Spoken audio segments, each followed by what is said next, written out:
not a misinformation if I say that more people have died because of lack of infrastructure, lack of healthcare facilities than COVID. There's been a lot of fluctuation in the oxygen pressure in the central pipeline, which is causing a lot of issues for people who are connected with the piped connections. It's just since the last 5 to 6 days is when people have started talking about it, when it's out in the media, when it's out on social media and SOSs are being raised. But if you speak to any doctor, things have not been any different in the last 2 months.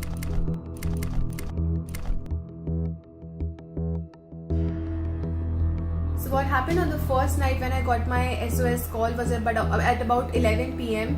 It was an unconfirmed message from an unknown number saying there has been an oxygen shortage in Ward 147. We put a SOS on social media.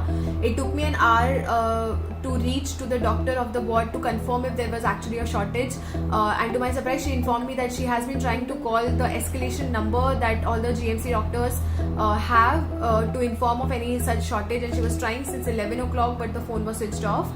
She in fact tried calling Scoop Industries, which is the official oxygen provider, to GMC, but even that number was switched off, and the doctors cannot leave their ward and go all the way to the oxygen manifold, which is like in itself a 10-15 minute journey.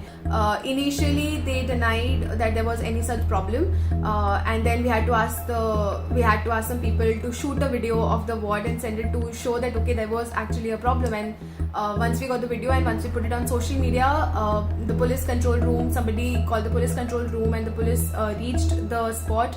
They verified that yes, there was an ongoing oxygen fluctuation happening at that time, and then this was flagged off, and it was quite an intense scene because at least the first thing they could have done was keep enough backup cylinders, because it's not the best option, but it is still better than fluctuating oxygen, which can put patients in hypoxia and cause them permanent brain damage to live with.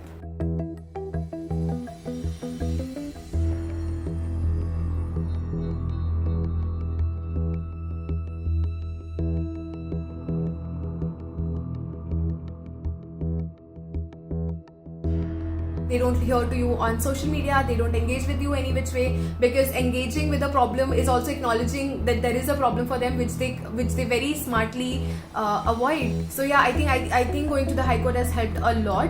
At least the government has taken a few suggestions like the state curfew, and putting a mandatory RT-PCR negative test. Though during the hearing there was a lot of resistance from the side of the state to put a mandatory negative RT-PCR for entering the state, but it's been worked on. Even vaccination, door-to-door vaccination drives have been taken, and a lot of suggestions are being taken, and oxygen is being very actively worked upon. The High Court has even asked the centre to intervene to allocate more oxygen, after which 20 metric ton of oxygen, additional oxygen was allocated, but Goa is still in a huge deficit, and I hope at least through hearings citizens are being able to communicate with the state, and state is communicating with the citizens, because literally that's the only way right now that all of us can come together and solve this.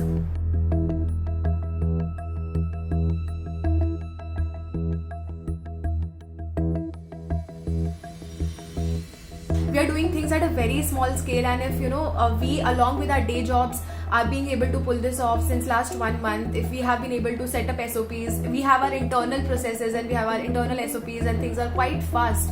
And if volunteer groups can pull this through, government with all its resources and the best brains, the IAS officers work with the government. If the government could have heard them at the right time, if the government would not have indulged with two political ministers engaging in a fight with each other and trying to pull each other down instead of focusing on the problem at hand, a lot of things could have been prevented, a lot of lives could have been saved. How long can we do this firefighting? How long can citizens keep shouting? Because it's still like shouting in the void, because you just don't know who's going to act, who's not going to act, and how long can you keep shouting?